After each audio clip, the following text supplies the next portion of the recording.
Hi friends, எல்லோரும் எப்படி இருக்கீங்க? இன்றைக்கி ஒரு டிஃபன் சாம்பார் ரெசிபி தான் நம்ம பார்க்க போகிறோம்.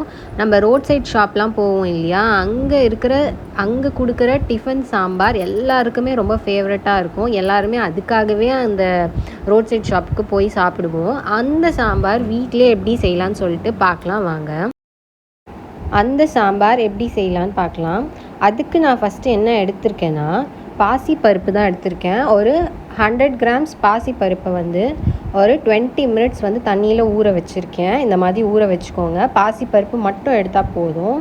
பாசி பருப்பு இந்த மாதிரி ஊற வச்சுக்கோங்க. இப்போ இது கூட சேர்க்குறதுக்கு 2 பெரிய வெங்காயம், ஒரு 5 பச்சை மிளகா வச்சுருக்கேன், ஒரு 3 தக்காளி வச்சுருக்கேன். இதுக்கு தக்காளியும் பச்சை மிளகாவும் ரொம்ப ரொம்ப முக்கியம். அதே மாதிரி கத்திரிக்காய் எடுத்திருக்கேன். கத்திரிக்காய் பார்த்திங்கன்னா ஒரு 5 கத்திரிக்காவை குட்டி குட்டியாக கட் பண்ணி வச்சுருக்கேன். இதுதான் இதோட மெயின் இன்க்ரீடியண்ட்டு. இப்போ இந்த ஒரு குக்கர் எடுத்துக்கோங்க. 1 பார்ட் ரெசிபி தான் இது.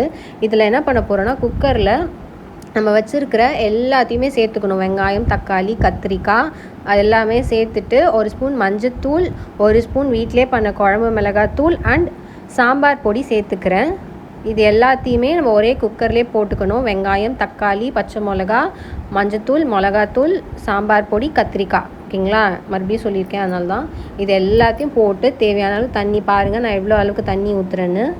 தண்ணி முழுகிற அளவுக்கு ஊற்றிக்கலாம். இது அப்படியே ஊற்றி ஒரு ஸ்பூன் கல்லுப்பு போட்டுக்கிறேன். கல்லுப்பு போட்டு குக்கரில் ஒரு 5 விசில் ப்ரெஷர் குக் பண்ணி எடுத்துக்கோங்க. நல்லா மசிஞ்சு வரணும் அந்த கத்திரிக்காய், வெங்காயம், தக்காளி எல்லாமே. நான் 5 விசில் வச்சு எடுத்துக்கிறேன். இதே மாதிரியே பண்ணுங்கள். 5 விசில் வச்சு எடுத்துக்கோங்க. இப்போ ப்ரெஷர்லாம் போனதுக்கப்புறம் எடுத்து பார்க்கலாம் எப்படி இருக்குன்னு சொல்லிட்டு. இப்போ ஓப்பன் பண்ணிங்கன்னா இப்படி தான் இருக்கும். இதை என்ன பண்ணணுன்னா, ஒரு மத்து வச்சு எல்லாத்தையும் நல்லா கடைஞ்சி எடுத்துக்கோங்க. எல்லாமே ஒன்று சேர வரணும். இப்போ எல்லாமே நல்லா வெந்திருக்கும். ஆனாலும் நம்ம இந்த மாதிரி மத்து யூஸ் பண்ணி ஃபுல்லாத்தையும் கடைஞ்சி எடுக்கணும். நான் எப்படி கடைஞ்சிருக்கேன்னு பாருங்கள். இந்த மாதிரி தான் பண்ணணும். மத்து வச்சு அப்படியே மசிச்சு விடுங்க எல்லாத்தையும். அந்த பருப்பு, வெங்காயம், தக்காளி எல்லாம் அப்படியே குழஞ்சி வரணும். அப்போ தான் அந்த சாம்பார் டேஸ்டியாக இருக்கும். அந்த பச்சை மிளகா எல்லாம் இப்படி கடைஞ்சி வரும்போது அந்த டேஸ்ட்டி சூப்பராக இருக்கும். இதே மாதிரியே பண்ணுங்கள். இப்போ தாளிப்பு இதுக்கு பண்ணிடலாம். ஒரு கடாய் வச்சுருக்கேன். அந்த கடாயை வச்சுட்டு அதில் ஒரு ஸ்பூன் எண்ணெய் ஆட் பண்ணிக்கிறேன். எண்ணெயில் ஒரு ஸ்பூன் கடுகு, ஒரு அரை ஸ்பூன் சீரகம் போட்டுக்கிறேன். சீரகமும் ரொம்ப இம்பார்ட்டன்ட். சீரகம் கொஞ்சம் நல்லா கூட போடுங்க, நல்லா டேஸ்ட் நல்லாயிருக்கும். கருவேப்பிலை போட்டுக்கிறேன். 2 பல் பூண்டை தட்டி வச்சுருக்கேன். அதையும் இதில் சேர்த்துக்கிறேன். பூண்டும் ரொம்ப ரொம்ப இம்பார்ட்டன்ட். இன்னும் கூட நீங்கள் கொஞ்சம் பூண்டு அதிகமாக கூட சேர்த்துக்கலாம். நான் ஒரு 4 பல் சேர்த்துருக்கேன். நீங்கள் கூட இன்னும் வேணால் சேர்க்கலாம். இன்னும் ஃப்ளேவர் நல்லா இருக்கும். இப்போ இந்த தாளிப்பை என்ன பண்ண போகிறோம், நல்லா பொரிஞ்சக்கப்புறம் நம்ம கடைஞ்சி வச்சுருக்கோம் இல்லையா, இதில் அதை ஆட் பண்ணிக்கோங்க.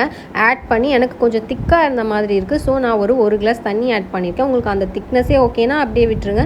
இல்லை ஒரு கிளாஸ் தண்ணி ஆட் பண்ணி இந்த மாதிரி மறுபடியும் அடுப்பில் வச்சு உப்பு, காரம் எல்லாமே செக் பண்ணிக்கோங்க. இந்த ஸ்டேஜில் செக் பண்ணி நல்லா ஒரு கொதி, ஆல்ரெடி நம்ம பருப்பை வேக வச்சு எடுத்தாச்சு. இருந்தாலும் தாளிப்பு போட்டது எல்லாமே ஒன்றா ஒரு மிக்ஸ் ஆகணும் இல்லையா, அதனால் ஒரு கொதி ஒரு 10 நிமிஷம் வச்சு எடுத்திங்கன்னா நம்மளோட சாம்பார் சூப்பராக தான். நம்மளோட டிஃபன் சாம்பார் இப்போ நான் சொல்லியிருக்க மாதிரியே செஞ்சு பாருங்கள். ரொம்ப சூப்பராக இருக்கும். இது இட்லி, தோசை, பூரி, சப்பாத்திக்கு கூட சாப்பிட்லாம். பொங்கலுக்கு செம்மையாக இருக்கும். நீங்கள் ட்ரை பண்ணி பாருங்கள்.